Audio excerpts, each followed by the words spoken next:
guys, what's up? Tori here. Today is actually 2 days after Thanksgiving, so I hope you guys had a really wonderful and blessed Thanksgiving and you spent some great quality time with your family um, or families, and that it just was a great time, and that hopefully you didn't overdo yourself too much on the food and that you just were able to enjoy it. I feel like I did pretty well over Thanksgiving as a whole. And yeah, this video though, along with kind of the whole Thanksgiving theme, is I actually just want to talk about my faith with you guys, because I mention quite often that I'm always working on myself spiritually as well as physically, mentally, emotionally, and all that.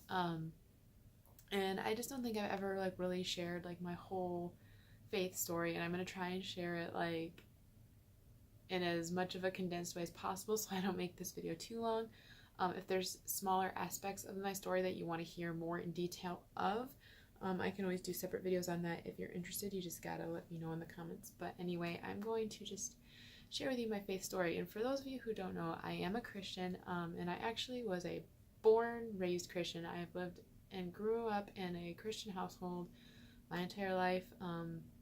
I went to church, I went to a Christian school, did the typical church things. I went to Sunday schools and other like Wednesday night activities. I did youth groups and all of that.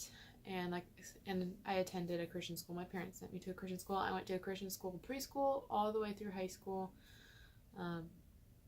So I grew up very much in a Christian household. So definitely early on, I just kind of had your typical childlike Christian faith. I went to church, I went to my Christian school. Because I went to a Christian school, I memorized a lot of Bible verses, and I went to all the Sunday schools and all the other like church activity things that we had. Prayed before meals and, read the Bible. My parents read the Bible with me quite often, and, typical, just kind of average things. So yeah, and then when my weight started to become an issue is probably kind of when I started to like not question my faith at all, but just question God a little bit more. Like I would just kind of quite often be like, why is it that I am this way, God? Why am I overweight? Why am I having to go to all these doctors? Why am I having these issues? I just don't understand. And I just started having that probably like third, fourth grade is kind of when I started, questioning things a little bit. I definitely, in elementary school, definitely kind of went through a bit of like a depression stage, I guess you could call it, where I didn't have a lot of friends, and I had a little bit of a difficult time. And then probably in middle school is when I really started to question God a lot more, because I had more of an actual, more mature, I guess is a way to put it, understanding of, my faith and that kind of thing. And that's when I really started to question God a lot more and be like, why am I this way? Like, it just is not fair. I don't understand. Why am I overweight? Why can't I get control over it? Why am I having to go to all these doctors? Why is it that I get treated by some people the way that I get treated in negative ways? And God, why? Like, it was a lot of that. And then when I was in 8th grade, I was 13, just a couple weeks shy of turning 14. That is when I got my blood clot in my right lung, and that kind of was like the icing on the cake. It was kind of where I was just like, it's official. God just must hate me. He doesn't care, because now I am in the hospital. I've had to be poked a whole bunch of times with an IV. I have to use a commode. I have to have a sponge bath because they don't want me getting up and walking around, and God just must hate me. And then it was after I was moved out of the ICU, after being in the ICU for 2 days, and I was moved into a regular hospital room for the last couple of days that I was there. And it was then that my mom actually said to me, God must really love you. And I was like, what are you talking about? And she was like, because you really should be dead right now. And if you guys don't know, getting a blood clot in your lung is a very serious thing. It can kill you, because all it takes is one wrong movement for that clot to break off from your lung and travel to your heart and kill you. So I literally am very lucky to be alive, and even more so because the day that I went into the hospital, there was a snow day, so school was canceled. I was home from school. My mom was a nurse, and she got put on call from work, meaning that she was told she could stay home, but she had to stay by the phone in case they needed to call her in to come in later. So my mom was actually home from work, and my doctor called for me to go into the hospital the moment I was getting ready to go sledding with my siblings. Like, I had one leg in my snow pants when my doctor called and said I had a blood clot and I had to go to the hospital. If I had gone to school that day, or if my mom had not been home, or if that phone call had not come when it did, any of those things, I probably would have died at some point in that day and probably would not be here right now. And my mom made me realize that, and it was just kind of like, oh, like it was a bit of a wake up, like, oh, okay, so God does love me, he does care about me.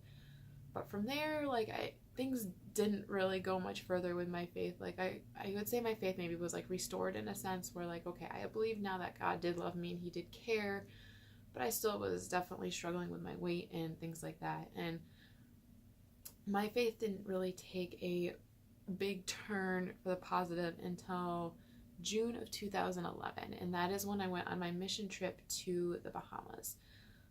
And that mission trip was with my high school youth group. I was going into my senior year of high school at the time, so I was 17, and that trip changed me forever. We worked at the All Saints AIDS camp down in Nassau, and we I mostly did a lot of help with rebuilding cabins, but there was also a group of us that were repaving walkways. I was not, like, we were separated into different groups, and I was in a group that was rebuilding a cabin. And it was an amazing trip, and meeting all the residents of the camp was amazing because they lived in such horrible, rundown conditions and were all in such awful situations. A lot of them had AIDS, some of them, but not all of them.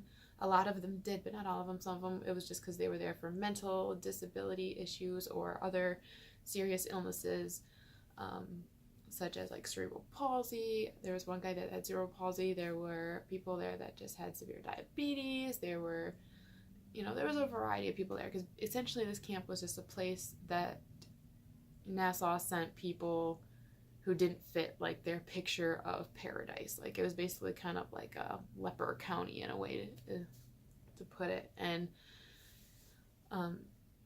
the residents there were amazing. It was one resident in particular named Miss Moxie who really changed me, because I went and visited her pretty much every day that we were there.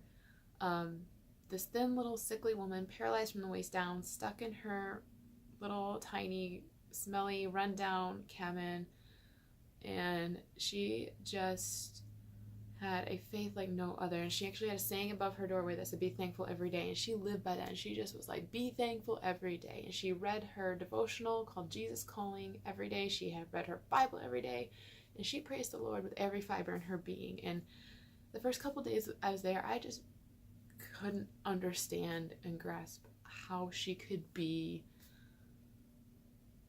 so, like, how she could have such a faith in God in her situation. And it wasn't until later on where my youth group, the night before our last day working at the camp, we did this like time together where we kind of shared like our biggest like struggle in life that kept us from God. And mine was obviously my weight, and my youth pastor had given me like all these things to, really like boost me and give me positivity. And